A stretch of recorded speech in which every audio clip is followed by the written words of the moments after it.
I don't know if you're aware, I wasn't aware till this Sunday, that this is called Low Sunday. I don't know how I came across that, but it was news to me that this is called, even liturgically, not by slang, but I don't know who started it, but it has been known for many, many years liturgically as Low Sunday. And there is no declared reason as to why, except that I'm sure, and I don't know if this is why, but I mean it is definitely lower in attendance than last Sunday, right? And I also know that it is National Associate Pastor Sunday, because most senior pastors, they really do, they disappear right after Easter and give it to one of the associates. But Carrie said her sermon was better than mine, so I didn't let her preach. She's preaching over there. Another reason, ritual is less on this Sunday normally than at Easter. Income is definitely lower. And the main reason for that, for it being called Low Sunday, I've got to believe, is because doubting Thomas is the subject of every sermon after Easter, according to the lectionary, always. It is always about doubting Thomas. And I just hope we haven't already begun to doubt the resurrection and how that fact and the promise that is ours in it can pull us out of the lowest places. The story is told about Albert Einstein, and I've discovered now if there's anyone under 20, I've got to explain. Albert Einstein, the guy with the hair, brilliant physicist of Princeton University in the early 20th century. Einstein was traveling to Princeton on a train, and when the conductor came down the aisle to punch the passengers' tickets, Einstein couldn't find his. He was checking in his coat pocket, his shirt pocket, his vest, his pants pocket. He even checked in his briefcase. Could not find it. And the conductor was telling Einstein, Dr. Einstein, don't worry. We know who you are. Everybody knows who you are. It's a privilege to have you here on the train. You don't need to worry. I'm sure you bought a ticket. And he went on. And after he got down the aisle a little bit, he looked back, and there was Dr. Einstein underneath the chair there on the train where he was sitting, searching for his ticket. So the conductor goes back. He goes, Dr. Einstein, I told you, we all know you. And it is a privilege. I'm sure you bought a ticket. And Einstein stood up. He said, young man, I too know who I am. What I don't know is where I am going. And that is the good news of Easter. We know exactly where we are going, regardless of it being Low Sunday or not, regardless of what our doubts are, because our Savior has told us so and has promised us so. Eternal life to anyone who believes. And we would say, but I doubt. Well, no. Anyone, even the grain of a mustard seed, anyone who believes, even doubts don't destroy this promise. Unemployment doesn't change the promise. Divorce doesn't change it. Bankruptcy doesn't change it. Cancer or depression or felony or failure in any way or form, or even, which is the one I normally get, but Jerry, I have done an unbelievable amount of sinning. Well, that doesn't even nullify it. Through elation and deflation and every emotion in between, this truth remains. We know where we are going, and we know to whom we belong, because the Son of God has promised it. And this, my friends, is our faith. It is our assurance. It is the bedrock. It is the thing we anchor to, the truth that moves us beyond any doubts. And yet, doubts remain, don't they? I mean, if you don't have doubts, you're not breathing. I've heard people tell me, I never doubt my faith. I don't believe it at all. Then you aren't a person of faith if you have doubts about your faith. And that's what I want us to understand today, that there is nothing wrong with doubt. Without a doubt, there's a whole lot right with it. And I truly believe we need to apologize to Thomas for pinning that doubting Thomas name on him and making him have to be the subject of every Sunday after Easter, Lo Sunday.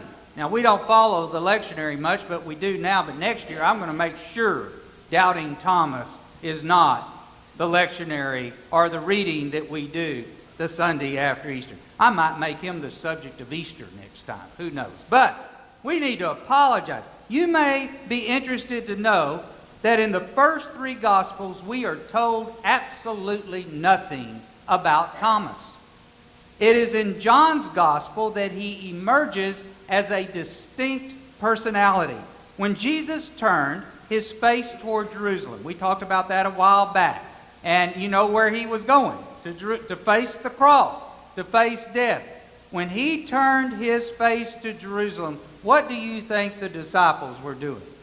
They were planning their getaway. I guarantee you, man, I don't want to be anywhere close to Jesus. He's going to be crucified in all of this. How do I get away from him? Because surely I will be crucified as well. And in John, Thomas says, and I quote, when he heard about Jerusalem, he says, then let us go so that we may die with him. Now that doesn't sound like a person of doubt or lack of conviction to me. I mean, it sounds like just the opposite. No doubts there. And we don't remember him for that, do we? Let me give you another one. There's several.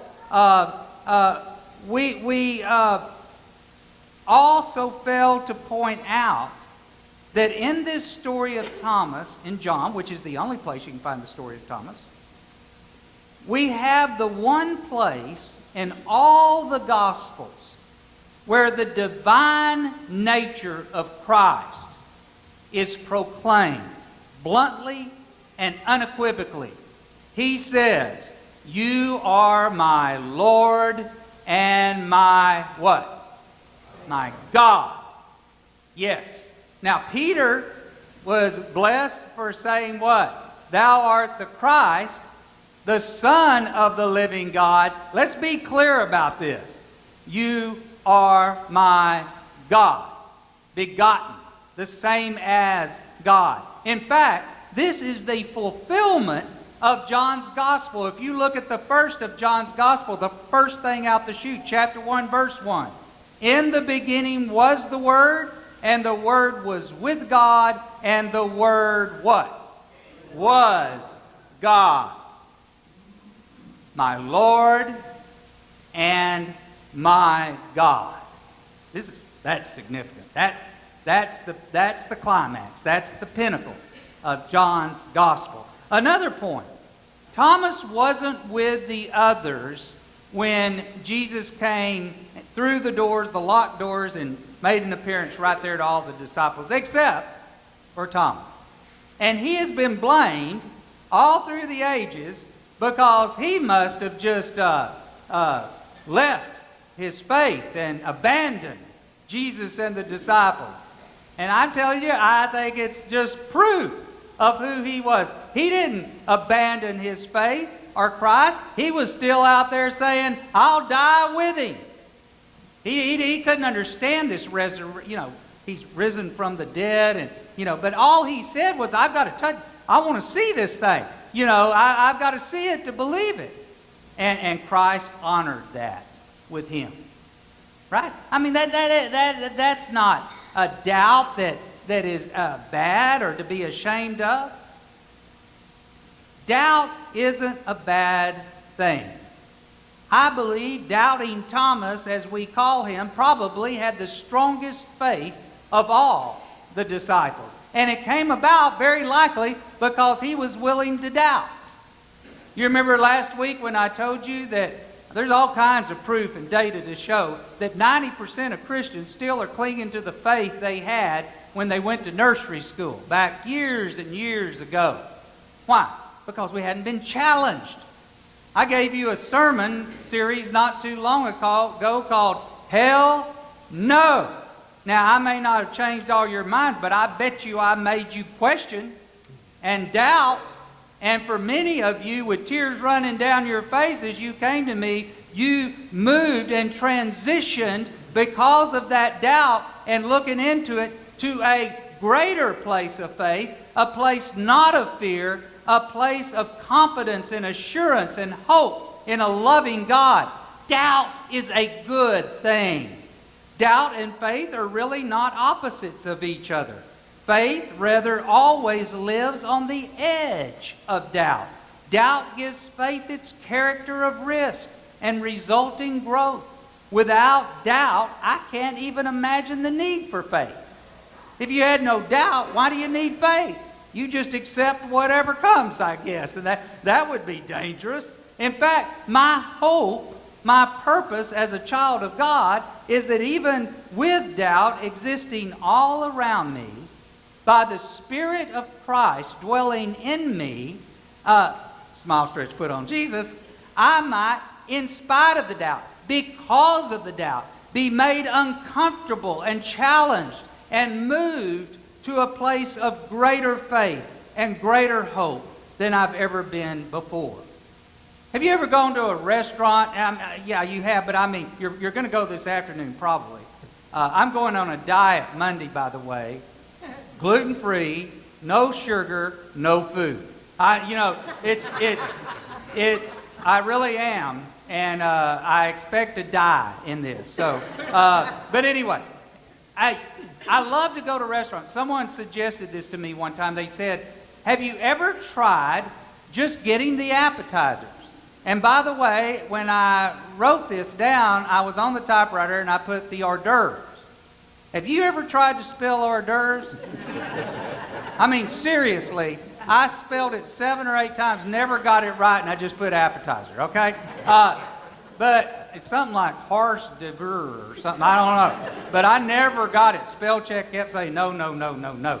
Anyway, and I'm French. Okay, so, but you go to the restaurant, you get the appetizers. Why do you get the appetizers? Because that's their best stuff, you know? And it's short, don't you wish you had appetizer sermons? And appetizer sermons, that's what I'm going to give you. I'm going to give you a few of those little quick statements that are powerful good about doubt. Rene Descartes says, quote, if you would be a real seeker after truth, it is necessary that at least once in your life you doubt as far as possible everything. Everything. Boy, I could go on about that. Anyway, Ambrose Bierce said, quote, who never doubted never hath believed. Where doubt is, there truth is. It is her shadow. Now, the one I like best is from Anne Lamott, who said about doubt, quote, my coming to faith did not start with a leap, but rather a series of staggers from what seemed like one safe place to another. Boy, I can relate to that. Like lily pads, round and green, these places summoned and then held me up while I grew. Each prepared me for the next lily pad on which I would land, and in this way I moved across the swamp of doubt and fear. I like that. John Meacham says, religious belief, like history itself, is a story that is always unfolding, always subject to inquiry and ripe for questioning. For without doubt, there is no faith. So what are we to do with our doubts?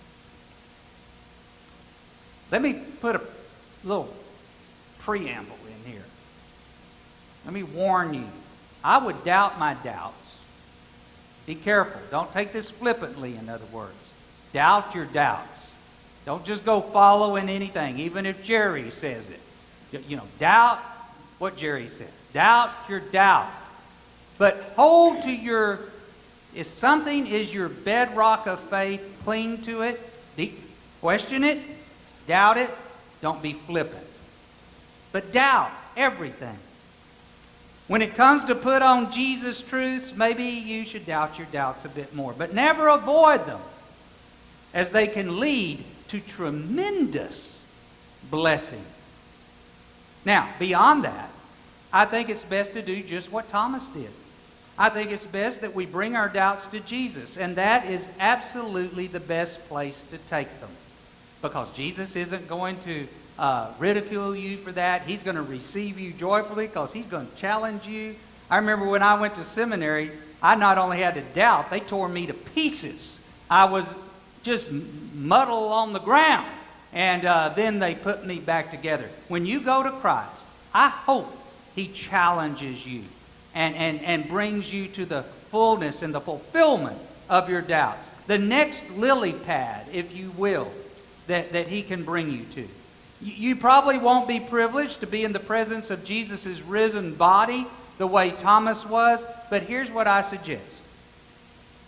You can be present at those places where Jesus has promised to be present to you. You can be present at those places where Jesus has promised to be present with you. It is called a means of grace, and there are all kinds of them. He has promised to be wherever 2 or 3 are gathered in his name. He's promised to be there in your prayer. He has promised to be there where his story is told, proclamation. He has promised to be present in the remembrance and the sharing of his broken body and his shed blood, the Holy Sacrament. Winston Churchill had planned his funeral, which took place in St. Paul's Cathedral. You think that's something over there? We're talking massive, tall, beautiful cathedral. He included many of the great hymns of the church and used the eloquent Anglican liturgy. At his direction, a bugler positioned high in the dome of St. Paul's played after the benediction taps, the universal signal that says the day is over. But then came the most dramatic turn of all. As Churchill planned and instructed at his service, as soon as taps was finished, another bugler, placed on the other side of the great dome, played the notes of reveille. It's time to get up. It's time to get up. It's morning. It's time to get up. Boy, that's what I want done at mine. But mine's going to be in a fishing boat with a fishing guide, and that's it.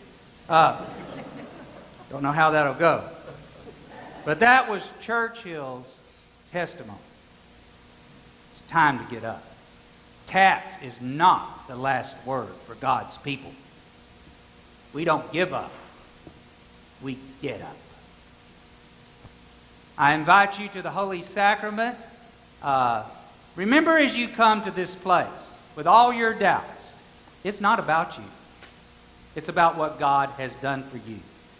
And you can't do anything about that except rejoice, take it, believe it. Get up. Amen.